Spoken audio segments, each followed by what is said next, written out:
Shalom saudaraku. Bagaimana kabar saudara hari ini? Tahukah saudara ketika saya mengatakan shalom, damai sejahtera Allah yang melampaui akal pikiran itu bertahta atas hidup saudara. Tepuk tangannya yang paling meriah buat Yesus Tuhan kita. Saudaraku, bolehkah saya membagikan satu kebenaran yang sederhana, tapi yang menurut saya sudah sangat sering dilupakan oleh banyak orang Kristen.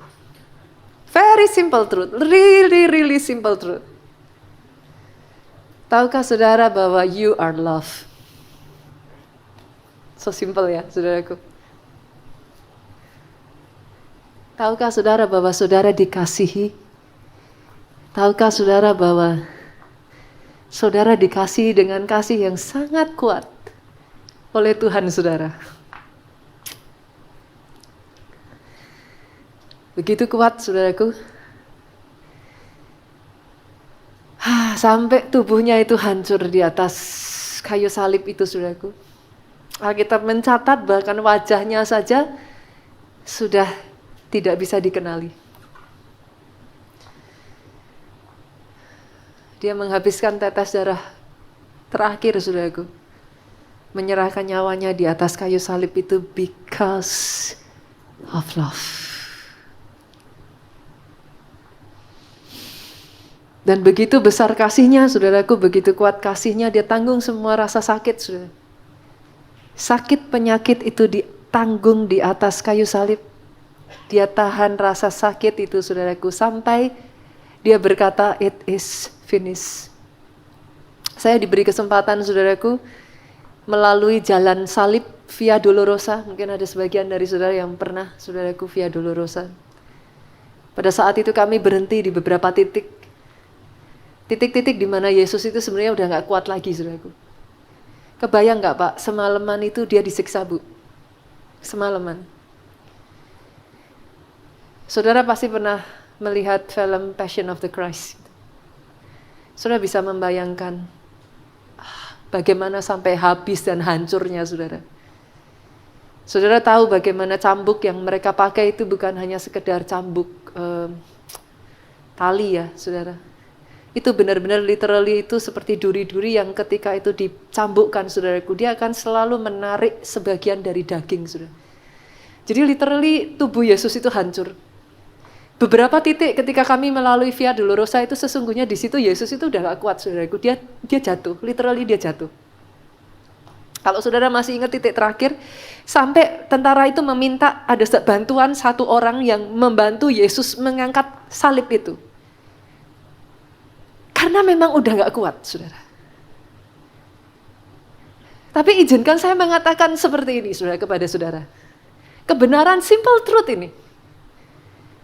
Di tengah dia sudah tidak kuat lagi, yang dia pikirkan adalah saudara.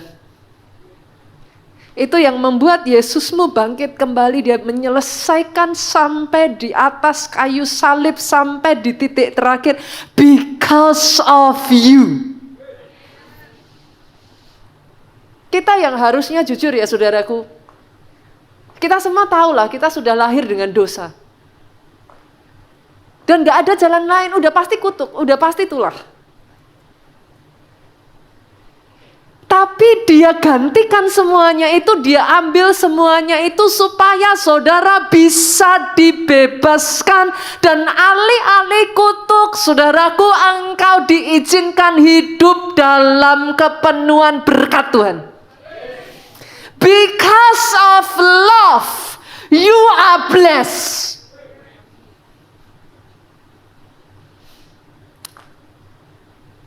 Saya hanya ingin mengingatkan kepada setiap kita, saudaraku, kasih yang seperti ini, saudara. The kind of love yang Tuhan punya buat saudara, itu bukan mere love. The kind of love yang dia punya buat saudara itu kasih yang passionate. Kasih yang strong. Alkitab sampai mengatakan itu sebabnya dia disebut Allah yang cemburu. Dia begitu menginginkan saudara, the kind of love yang Tuhanmu punya atas engkau bukan kasih sembarangan, bukan kasih yang di mulut, kasih yang diwujudkan melalui pengorbanan. Kadang ya saudara, kalau kita jujur di sini ditanya gitu ya, nggak mungkin lah. Kalau saya tanya berapa banyak di tempat ini yang cinta Tuhan, saya yakin setiap saudara akan angkat tangan. Betul? Apalagi yang latah gitu kan saudara. Apakah saudara mengasihi Tuhan? Yes gitu kan. Definitely. Nggak usah sampai Tuhan lah saudara. Kalau saya tanya kepada saudara, do you love your family? Apakah saudara mengasihi keluargamu? Pasti dijawab yes pastor. Betul? Tapi maaf saudaraku, sama-sama bilang I love you, the degree of love can be different. Dimensi kasihnya bisa beda, level kedalaman kasihnya bisa beda. Sama-sama bilang I love you. Ada sebagian dari saudara yang bilang I love you hanya sampai di sini. Iya memang ya di mulutnya sayang. Tapi mukul ya jalan terus. How can it be?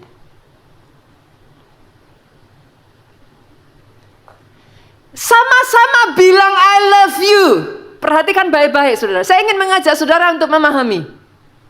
The degree of love is different. Ada sebagian yang kasihnya itu cuma sampai di feeling gitu. Ya kerasa sayang kok pastor, kerasa sayang gitu. Sayang.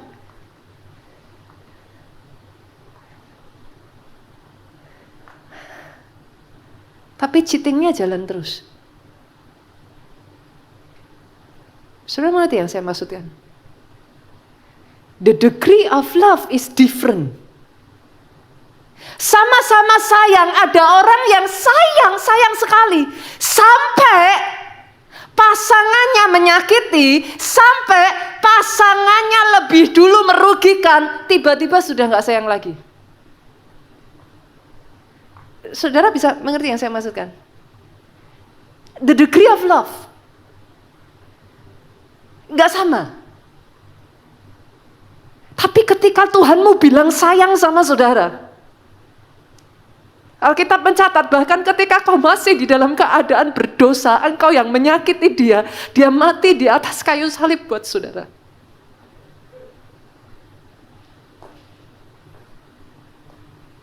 Saya berharap saudara bisa mengerti yang saya katakan ini. Doa saya ya Pak, bertumbuhlah dalam level kasih-Mu. Karena kita sebagai manusia jujur saudaraku, we cannot give, kita nggak bisa ngasih kalau kita nggak nerima gitu. 1 Yohanes 4 ayat 8 berkata, dia bukan punya kasih, he is love. Dia kasih. God is not like giving love. God is love. He is love. Satu-satunya jalan engkau bisa bertumbuh di dalam level dimensi kedalaman kasih-Mu. Gak ada cara lain. Jangan bicara soal mengasihi manusia lah saudara. Ngasihi Tuhan dulu. Apalagi ke manusia. Kalau saudara tidak menerima kasih, kepenuhan kasih yang daripada Tuhan sendiri, engkau incapable of love. Manusia itu incapable of love. Hanya pada saat saudara buka hatimu lebar-lebar, izinkan kasih Tuhan itu ngalir. Karena kalau enggak ya saudara, kita tahu, kita ngerti, kita harusnya begini. Tapi incapable. Tapi ketika saat saudara seperti tadi menyembah, engkau mengizinkan kasih itu mengalir. Kerasa enggak saudara kadang nyembah pengennya nangis? Kan kalau dipikir enggak ada kaitannya ya. Nyembah kok nangis, gitu kan? Tapi yang saudara tidak ketahui, when he is present, ketika Tuhan itu hadir, the God of love, He is all giving. The God of love will just hug you just like that. Itu sebabnya saudara kenapa nangis? Karena saudara bisa merasakan kasih Allah itu mengalir dan memenuhi kehidupan saudara. Itu sebabnya hari ini saya ingin menyadarkan saudara pada satu simple truth. You are loved. You are accepted. Simple ya saudara. Tapi kadang kalau kita nggak hati-hati, banyak orang Kristen ada di dalam rumah, tapi merasa nggak layak. Berapa banyak orang kalau saya bilang, Pak, ikut baptis ya. Jawabannya apa? Pastor, saya masih kotor, saya masih gak layak. Itu pernah dengar familiar ya Pak ya, kata-kata seperti itu. Izinkan saya katakan ini saudaraku. He love you just the way you are. Hari ini saya ajak setiap saudara embrace the love. Terima kasih itu memenuhi saudara. Izinkan kasih itu penuh dalam hidupmu. Karena ketika engkau kepenuhan kasih, barulah engkau bisa mengasihi. Jadi. Terima itu jadi atas pribadi, lepas pribadi. Dari situ degree of love, kasihmu bertumbuh. Engkau dimampukan berkorban untuk Tuhan. Engkau dimampukan mengasihi Tuhan lebih. Engkau dimampukan next, bukan hanya Tuhan saudara, mengasihi orang yang di sekelilingmu. Mengampuni orang yang sudah menyakiti engkau. Tampar pipi kanan, bukan balas 2 kali lipat pipi kiri, saudaraku. Yang mengerti aminnya yang paling keras? Ketika kau penuh dengan kasih, you are capable of love. Ini yang terjadi, saudaraku. Saya akan mengajak saudara melihat apa sih yang terjadi di dalam kehidupan seseorang ketika kasih itu bekerja dalam kehidupannya. Kita lihat ya saudara, kehidupan Petrus yuk. Apa yang terjadi pada Petrus ketika dia berjumpa dengan bahasa saya sang kasih, saudaraku. 1 Yohanes 4 ayat 8 tadi dengan jelas mengatakan he is love. Boleh ya saudara kalau saya panggil dia sang kasih. Because he's not giving love, he is love himself gitu. Saya bukakan ya Yohanes 21 ayatnya yang ke-15 sampai 17, yang sudah ketemu boleh katakan amin. Jangan lihat ke depan saja, boleh nggak saudaraku? Buka Alkitab saudara, baik itu di handphone ataupun Alkitab saudara, buku saudara. Saudara di sini ada nggak ya? Saya tuh masih kapan lalu ketemu loh yang bawa buku Alkitab. Ada nggak di sini yang bawa Alkitab? Adakah? Nggak ada ya? Sekarang sudah di handphone Alkitabnya. Boleh dibuka nggak saudaraku? Tapi kalau buka Alkitab signalnya dimatiin bolehkah? Jangan buka Alkitabnya tersesat sampai ke WA saudaraku. Oke ya. Sama-sama. Kita baca ya, bantu saya akan baca pasal 15, saudara baca ayat yang ke-16, ayat 17 kita baca sama-sama. 2, 3, sesudah sarapan, Yesus berkata kepada Simon Petrus, Simon anak Yohanes, apakah engkau mengasihi aku lebih daripada mereka ini? Jawab Petrus kepadanya, ini pertanyaan spesifik loh saudara. Simon anak Yohanes, apakah engkau mengasihi aku lebih daripada mereka ini? Karena once upon a time, masih ingat gak saudara? Petrus mengatakan kepada Yesus, aku mengasihi engkau. Kalau yang lain mundur, aku maju. Simon mengatakan itu kepada Yesus. Yesus di sini tuh ngomong sama Simon, apakah engkau mengasihi aku lebih daripada semua orang ini? Jawab Simon kepadanya, benar Tuhan, engkau tahu bahwa aku mengasihi engkau. Kata Yesus kepadanya, gembalakanlah domba-dombaku. Ayat 16 dengan suara keras 2, 3. Kata Yesus pula kepadanya, untuk keberapa kalinya saudara? Kedua kalinya, Simon anak Yohanes, apa saudara dengan suara keras? Apakah engkau mengasihi aku? Jawab Petrus kepadanya, benar Tuhan, engkau tahu bahwa aku mengasihi engkau. Kata Yesus kepadanya, gembalakanlah domba-dombaku. 17. Kata Yesus kepadanya untuk keberapa kalinya? Ketiga kalinya. Ini sangat aneh saudara. By now, apakah saudara merasakan something is off? Kenapa juga Yesus sampai tanya 3 kali? Apa Yesus gak percaya jawaban Petrus? Kita baca dulu saudara. Simon anak Yohanes, apakah engkau mengasihi aku? Nah, sampai di titik ini saudara, Alkitab berkata, maka sedih hati Petrus. Kenapa Petrus sedih? Apa karena Yesus mengulang pertanyaan itu 3 kali? Is it because of that? Gitu, Petrus sedih? Karena Yesus berkata untuk ketiga kalinya, apakah engkau mengasihi aku? Dan ia berkata kepadanya, Tuhan engkau tahu segala sesuatu. Apa sih yang sampai membuat Simon itu ngomong gini sudah? Engkau tahu segala sesuatu, engkau tahu bahwa aku mengasihi engkau. Kata Yesus kepadanya, gembalakan domba-dombaku. Ini kisah yang kalau kita baca di dalam bahasa Indonesia, kita akan melewatkan keindahan dari kisah ini sudah. Karena di dalam bahasa Indonesia, kita hanya mengenal satu kata mengasihi. Itu kata yang dipakai sama. Tapi di dalam bahasa asli dari ayat ini ada 4 level kasih. Kasih yang paling rendah itu adalah eros. Saudara tahu eros ya? Eros itu adalah kasih karena nafsu. Dan kasih yang tertinggi, saya rasa saudara juga tahu. Apa? Agape. Agape itu kasih yang tanpa syarat. Whatever gitu. Masalahnya dari ayat ini, Yesus tuh ngomong sama Simon Petrus. Simon anak Yohanes, apakah engkau agape aku? Petrus jawab, Tuhan, engkau tahu, aku phileo ke engkau. Sekarang dapat ya, saudara? Phileo itu adalah jenis kasih yang lebih rendah, saudaraku. Phileo itu adalah kasih brotherhood love gitu. Kasih persaudaraan. Kasih yang muncul dari saling menguntungkan, kasih yang muncul dari sebuah persaudaraan. Itu phileo.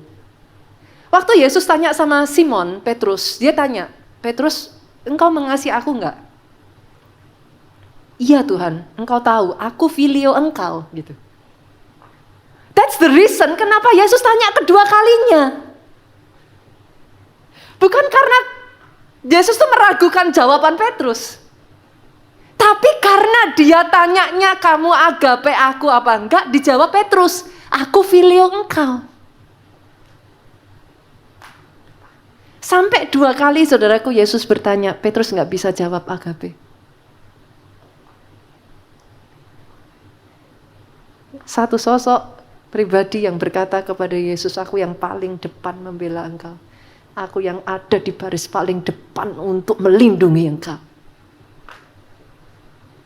Pada saat Yesus ditangkap Petrus lali, pada saat Yesus tergantung di atas kayu salib, Petrus menyangkal Yesus. Saudara kebayang nggak rasanya Petrus, kayak saudara jadi Petrus, ketemu sama orang yang saudara udah janji. Saudara tuh udah ngomong gitu loh. Level kasihnya Petrus hanya bisa sampai di situ. Bukan Petrus nggak mau. He is incapable of it. Ketika dia ketemu dengan Yesus, dia tuh kayak, apa sih saudaraku, kalau bisa tuh kepala udah nunduk, dia udah nggak bisa ngomong apa lagi. Dia cuman bisa ngomong, Yesus. Itu sebabnya kali ketiga Yesus bertanya, saudara. Tahukah saudara Yesus bertanya apa kali ketiganya, saudaraku? Apa yang membuat sedih hati Petrus? Kali ketiga Yesus bertanya, Petrus, apakah engkau phileo aku? Itu Petrus hancur hati.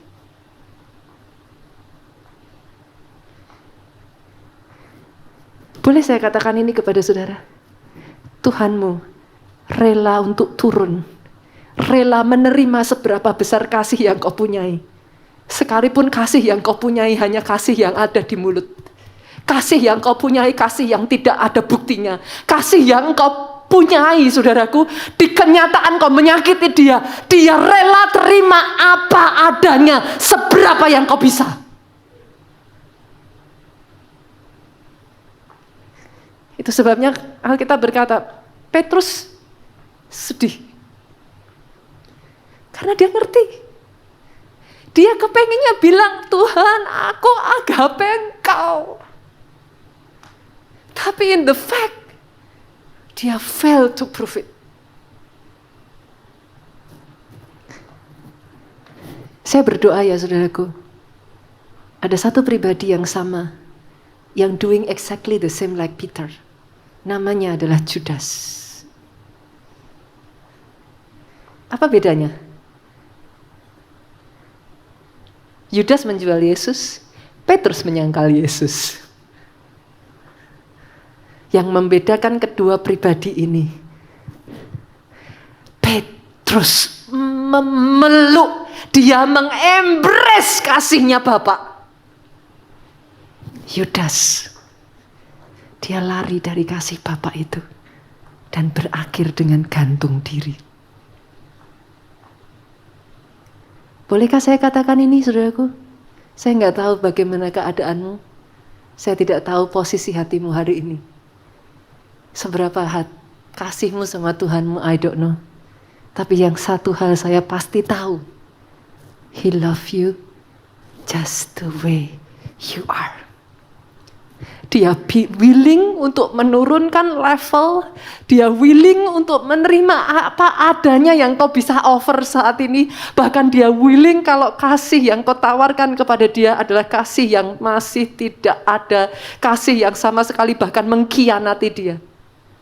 Dia willing. Saya hanya berdoa saudaraku hari ini, embrace kasihnya. Karena ketika Petrus memeluk, dia embrace kasihnya. Dia tahu dia masih gak bisa. Itu sebabnya ketika Yesus mengatakan itu. By the way saudaraku, dalam keadaan Petrus seperti itulah Yesus mempercayakan dan mengatakan kepada Petrus, gembalakan domba-dombaku. Ada di sini yang saudara merasa sudah begitu gagal? Gak layak lagi untuk Tuhan mempercayakan apapun kepada saudara?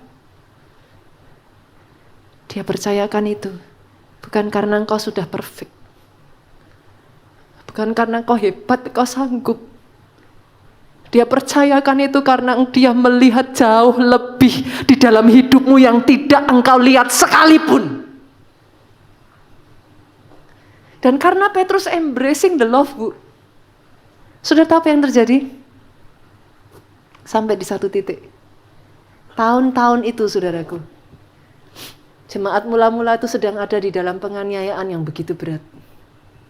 Pastor-pastor dapat tahu kebenaran ini dari mana? Di dalam kita menyelidiki Alkitab, saudara.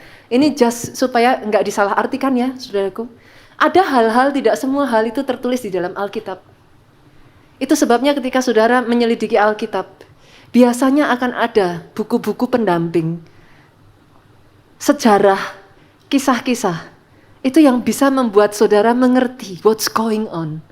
Cultural, kebudayaan yang ada pada saat itu membantu saudara untuk mengerti what's going on. Gitu. Jadi tidak semuanya selalu mana ayatnya gitu saudaraku. Karena memang tidak tertulis di dalam Alkitab. Tapi yes, itu tertulis di dalam buku sejarah. Dalam salah satu kisahnya saudaraku, pada saat penganiayaan itu begitu kuat, Petrus melarikan diri, saudara, bersama para jemaat. Diceritakan di sana, pada saat Petrus melarikan diri, dia berjumpa dengan Yesus. Ketika dia berpapasan, Petrus bertanya, Guru, engkau mau kemana? Petrus melihat Yesus berlari ke arah tempat penganiayaan. Dan Yesus berkata kepada Petrus, aku hendak disalibkan untuk kedua kalinya. Di situ hancur hati Petrus. Dia berhenti. Dia berkata kepada Yesus, not this time. Petrus yang tadinya lari, saudaraku, dia berbalik. Dan disitulah dia disalib terbalik. Seorang yang tadinya menyangkal Yesus, seorang yang tadinya Pak, hanya cintanya di mulut. Seorang yang tadinya sampai di perasaan saja cintanya. Siapa yang gak tahu saudaraku kalau Tuhan itu panggil saudara untuk saat teduh? Saya yakin semua orang Kristen tahu itu. Yang mengerti, katakan amin. Tapi selalu saja berapa banyak dari saudara yang mengalami pagi hari bantal dan guling saudara terasa lebih nyaman. Loh kalau ditanya, siapa yang dari kita nggak ngerti? Tahu? Betul? Tapi kadangkala ya saudara, hanya ketika kau kepenuhan kasih itu begitu rupa. Berapa banyak yang tahu bahwa saudara itu ditentukan jadi kepala dan bukan ekor? Yang mengerti aminnya yang paling keras. Artinya apa saudara? Bukan hanya saudara diberkati semakin tinggi dan gak turun, jangan salah. Artinya saudara dipanggil jadi leader. Aminnya jadi sedikit ya kayaknya. Kalau diangkat naik, bukan turun, artinya semakin diberkati. Wah, amin. Tapi kalau artinya, ayo ditantang jadi KKS. Nanti dulu, Pastor. Saudara mengerti yang saya maksudkan? You know he love you. Saudara kalau ditanya, saudara akan bilang, I love him. But the degree of love, it's different. Kalau kasih yang sama mengubah seorang Petrus yang kosong menjadi kepenuhan, saya berdoa kasih yang sama memenuhkan hidupmu. Kasih itu bekerja memenuhi saudara. Sama seperti konsep air saudaraku. Dia akan masuk ke tempat-tempat yang kosong. Sama. Kasih Tuhan itu akan mengisi bagian-bagian hati yang bahkan kau sendiri gak tahu itu kosong. Setelah dia penuhi kau begitu rupa, suddenly. Berapa banyak dari saudara yang ketika dijamah Tuhan, saudara tiba-tiba pengennya datang ibadah terus. Betul? Gak ibadah ada yang kosong. Betul? Pengennya do something for God. Betul? Gak disuruh loh saudaraku. Tapi wanna do something for God. Kenapa? Karena pendetanya? I don't think so. Because of love. Saya berdoa bulan ini saudaraku, terobosan kasih ini memenuhi kehidupan saudara. Yang kedua, hal yang sama, apa yang terjadi pada salah satu pribadi saudaraku, yang dianggap public enemy number one. Kita lihat ya ayatnya ya. Kita lihat. Lukas pasal yang ke-19 multimedia, boleh bantu saya? Ayatnya kita baca dari ayat ke-5 aja saudara. Sampai ayat yang ke-8. Saya rasa anak-anak sekolah minggu kita sudah belajar ini saudaraku. Ketika Yesus sampai di tempat itu, ia melihat ke atas dan berkata, Sakeus, segeralah turun. Sebab hari ini aku harus menumpang di rumahmu. Ada yang tahu apa pekerjaan Sakeus, saudara? Apa? Hah? Apa? Pemungut pajak, pemungut cukai. Betul, Pak. Kita lanjutkan ya, saudara. Ayat 6, Sakeus segera turun dan menerima Yesus dengan sukacita. Menurut saudara, apa yang dilakukan Yesus ini luar biasa enggak? Luar biasa. Sakeus happy enggak? Happy. Baca ayat selanjutnya. Tetapi semua orang yang melihat hal itu happy. Hah? Melihat hal itu bersungut-sungut, saudaraku. Katanya ia menumpang di rumah orang berdosa. Nah ini juga di mana bagian-bagian di dalam Alkitab di mana kita perlu belajar, saudaraku. Karena kadang kalau kita nggak mengerti kenapa sih kok bisa begitu. Saudara harus tahu di zaman itu pemungut cukai, quote-quote Pak, tax collector itu nggak sama seperti zaman kita sekarang. Emangnya kalau saudara lihat dengan zaman sekarang, apa salahnya jadi pemungut pajak gitu kan? Tapi di zaman itu seorang pemungut cukai, saudaraku, dia tuh public enemy number one. Kenapa? Ketika bangsa Roma datang memungut pajak dari rakyat, mereka nggak akan mau bayar. Cara mereka bisa mendapatkan dan memungut pajak adalah dengan menempatkan orang dari negara itu yang dibayar oleh quote-quote penjajah untuk mengambil uang rakyat, saudaraku, dan diberikan kepada quote-quote negara yang menjajah. Thus, itu sebabnya tax collector is public enemy number one, saudara. Jadi pada saat Yesus datang ke rumah Sakeus, Sakeus happy. Tapi semua orang yang lain bersungut-sungut. Menurut saudara kenapa? Pernah nggak saudara dengar cerita seperti ini? Nggak usah jauh-jauh pemungut cukai. Ada orang utang sama saudara nggak dibayar, orangnya happen to be berdiri di atas mimbar. Saudara duduk di bawah. Lihat dia di atas mimbar. Belum bayar utang. Saudara bisa happy? Wah hebat dia, dia melayani, dia cinta Tuhan. Bisa gitu? Apa yang ada di hati saudara? Utang nggak dibayar, pelayanan sok kudus. Saudara ngerti maksud saya?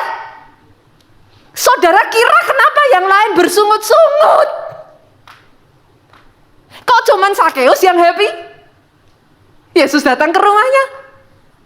Karena semuanya pernah berurusan sama Sakeus. Sekarang saudara bisa mengerti ya maksud saya? Buat Yesus mencari Sakeus, datang ke rumah Sakeus, dia mempertaruhkan reputasinya. Saudara harus tahu, Yesus public figure. Untuk dia pergi ke rumah orang seperti Sakeus, disejajarkan sebagai kawan dari seseorang seperti Sakeus. Dia mempertaruhkan reputasinya. He did it anyway. Saudara mau tahu seberapa Tuhan mengasihi saudara? You will be amazed. Saudara tahu kenapa hidup saya berubah? He loved me just so much. I owe him everything I have. Saya melakukan yang saya lakukan bukan karena saya harus. Tapi no matter saya berusaha untuk repay his goodness, he always outnumber me. Saya nggak akan pernah bisa bayar. Sakeus tahu hal itu, saudaraku. Dia melihat hal itu. Saudara tahu apa yang terjadi?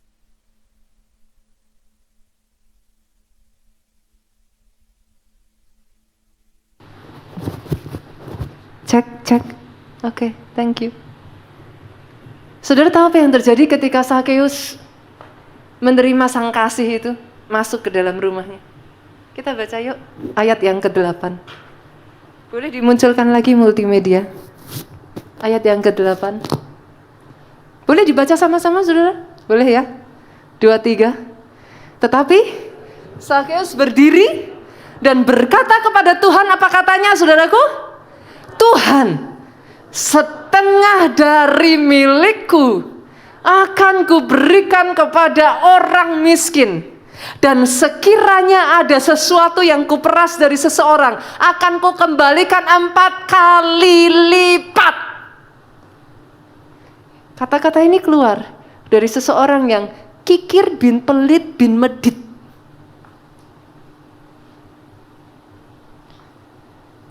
Let's count ya. Saya ajak berhitung ya saudara. Hari itu seberapa banyak Sakeus kehilangan hartanya? Alkitab mencatat seberapa tadi diberikan kepada orang miskin? Setengah, oke? Sisa berapa? Setengah, oke? Dari yang setengah itu, coba dihitung. Yang bersungut-sungut tadi 1 orang, 2 orang, 3 orang. Balik ayat 7 saudara. Balik ayat 7, multimedia. Tetapi 5 orang yang melihat hal itu bersungut-sungut. Tetapi 10 orang yang melihat hal itu bersungut-sungut. Semua ya saudara? Semuanya itu berapa semua? Balik ayat 1 boleh nggak? Multimedia. Yesus masuk ke kota Yeriko dan berjalan terus melintasi kota itu. Di situ ada seorang bernama Sakeus, kepala pemungut cukai, dan ia seorang yang kaya. Ia berusaha untuk melihat orang, apakah Yesus itu, tetapi ia tidak berhasil karena orangnya sedikit.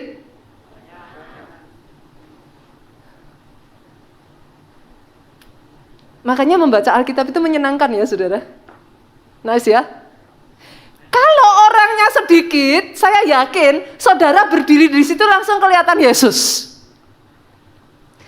Tapi karena ini orangnya banyak, Sakeus tuh berusaha, tapi nggak bisa. Kalikan dia ganti kerugiannya 4 kali lipat. Itu hartanya nggak minus, puji Tuhan.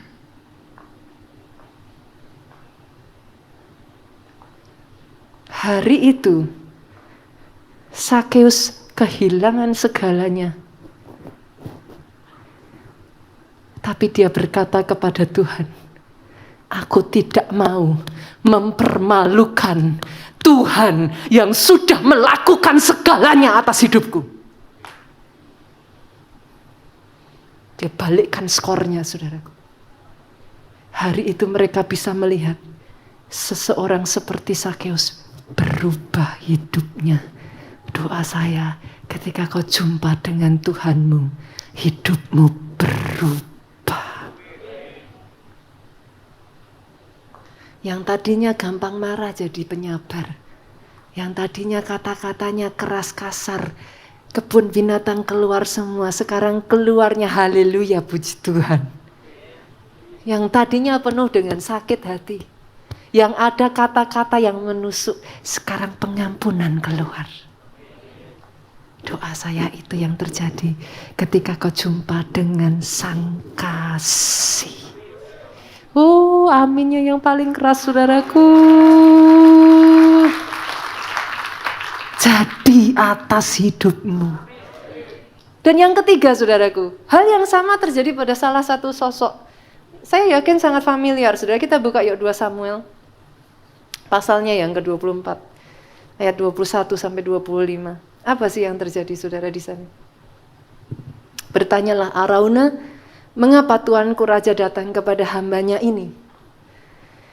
Jawab siapa, saudara? Ini kisah tentang Raja Daud. Untuk membeli tempat pengirikan ini daripadamu dengan maksud mendirikan mezbah bagi Tuhan, supaya tulah ini berhenti menimpa rakyat. Saudara lihat ke depan terlebih dulu. Satu ketika terjadi tulah, saudaraku, di antara umat Israel. Pada saat itulah, saudaraku, Tuhan memberikan satu perintah kepada Daud untuk mendirikan mezbah di tempat yang dimiliki oleh Arauna ini. Masalahnya, saudara, di zaman itu saudara harus mengerti, seorang raja itu punya power. Raja nggak akan boro-boro beli. Dia minta aja, itu dikasih. Itu yang dilakukan oleh Arauna. Kita lihat ayat ke-22. Berkatalah Arauna kepada Daud, baiklah tuanku raja, mengambilnya dan mempersembahkan apa yang dipandangnya baik. Lihatlah, jadi bukan cuma tanah, saudara, ada lembu-lembu untuk korban, ada eretan pengirik, alat perkakas lembu untuk kayu bakar. Semuanya ini ya raja diberikan Arauna kepada raja. Arauna berkata pula kepada raja, kiranya Tuhan Allahmu berkenan kepadamu. Sampai ayatnya yang ke-23 ini, saudaraku. Saudara, masih saya ajak ya untuk saudara refresh gitu. Masih ingat kisahnya pada saat Raja Ahab kepengen punya kebun anggurnya Nabot. Apa yang dilakukan? Ahab bilang, dijual enggak? Nabot bilang, enggak dijual. Apa yang terjadi pada saat itu, saudara? Isabel bilang sama Ahab, bunuh aja Nabot, ambil kebun anggurnya. Yang mengerti, katakan amin. Arauna bilang sama Daud, enggak usah beli. Kasih free. Berapa banyak di sini yang suka tulisan Saleh? Ibu-ibu, aminnya yang paling keras. Saya rasa semua dari kita senang tulisan sale ya saudaraku. Berapa banyak yang lebih suka kalau for free? Tiba-tiba langsung amin pastor. Saudara mengerti yang saya maksudkan? Daud dikasih gratis saudara. Tapi apa kata Daud? Lihat ayat 24. Yuk. Saya tuh takjub sama Daud saudara. Tetapi berkatalah Raja Daud kepada Araunah, bukan begitu. Melainkan aku mau membelinya daripadamu dengan membayar harganya.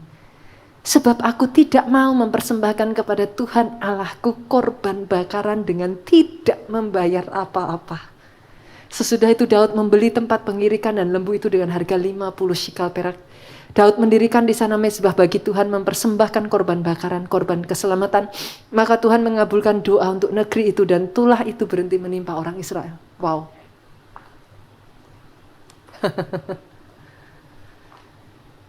Raja Daud ini selalu gak berhenti-berhentinya membuat saya takjub saudaraku.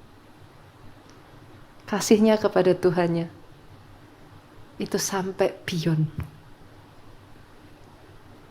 Buat Raja Daud, it is a privilege untuk bisa melakukan sesuatu untuk Tuhannya.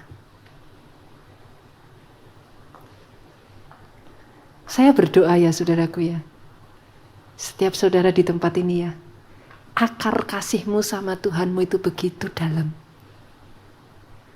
Sampai itu tidak menggoyahkan saudara. Masih ingat kisah ketika Daud membawa tabut perjanjian ke Yerusalem? Apa yang terjadi masih ingat? Usa disambar, mati saudaraku. Daud gagal membawa tabut itu masuk ke Yerusalem. Saya tanya saudara, apakah yang dilakukan Daud untuk membawa tabut perjanjian itu sesuatu yang baik atau sesuatu yang salah? Saudara? Baik.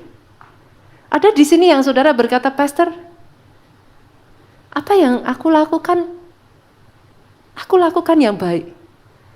Ada yang ngomong, kenapa Tuhan izinkan terjadi atas hidupku? Hebatnya Daud saudara. Hal itu tidak membuat iman Daud goyah. Hal itu tidak membuat Daud mempertanyakan Tuhannya. Hal itu membuat Daud study the Bible even more. Dia cari dalam Alkitab, apa yang Tuhan mau? Adakah aku berbuat salah?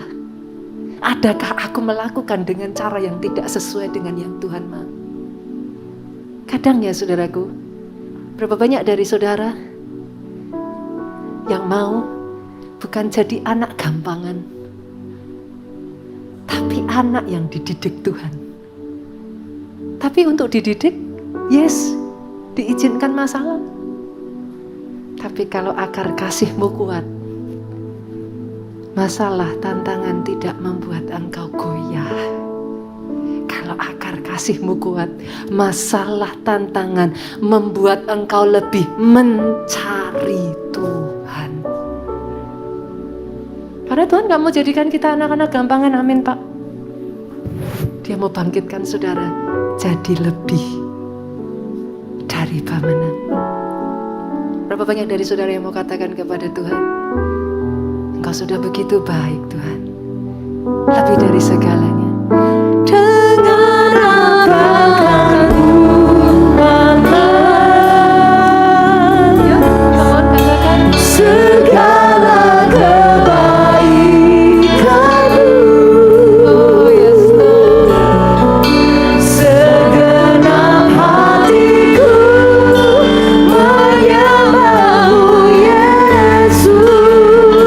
Yes Lord. Ku bersyukur padamu. Jemaat yuk katakan dengan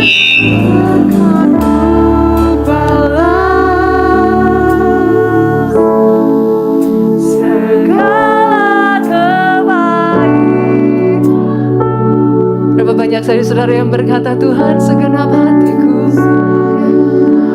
Oh yes. Bangkit berdiri jemaat Tuhan. Bersyukur pada Tuhan, segala berkat-Mu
Saudara diberkatilah saudara oleh Tuhan. Amin. Diberkati keluargamu oleh Tuhan. Amin. Atas hidupmu saudaraku. Panjang umurmu. Amin. Sehat sesehat. Amin. Masa depan yang gilang gemilang itu yang Tuhan berikan atas hidupmu dari mulutmu. Tidak henti-hentinya muncul kesaksian. Amin. Tentang betapa baiknya Tuhan itu atas hidupmu. Ceritakan kepada orang-orang yang di sekelilingmu, saudaraku. Diberkati kesaksian dan pemberitaan Injilmu. Diberkati pelayananmu. Do something for Him. Apa yang Tuhan berikan di tanganmu, saudaraku, persembahkan itu untuk bisa melayani orang yang ada di sekelilingmu. Pulanglah saudara dengan membawa sukacita, damai sejahtera Allah Bapa, cinta kasih Yesus Kristus melimpah atas hidupmu. Persekutuan dengan Roh-Nya sekarang sampai selama-lamanya. Kau yang diberkati, katakan dengan suara yang paling keras, amin. Haleluya saudaraku, bersyukur pada Tuhan kita sudah menerima taburan berkat firman Tuhan yang telah disampaikan oleh hambanya Pastor Nita Setiawan. Syukur pada Tuhan untuk segala rema yang telah disampaikan. Mari saudara, tangkap rema yang dari Tuhan, percayai, maka itu akan menjadi dalam hidupmu. Bantu kami mengembangkan channel ini dengan cara mengklik tombol like, subscribe. Jika Anda merasa terberkati oleh firman ini, jangan lupa bagikan kepada teman-teman Anda, saudara-saudara Anda, ataupun siapa saja, supaya melalui hidup Anda pun nama Tuhan semakin dipermuliakan dan Injil disampaikan hingga ke ujung bumi. Haleluya, sampai berjumpa lagi di video selanjutnya. Dan Yesus memberkati.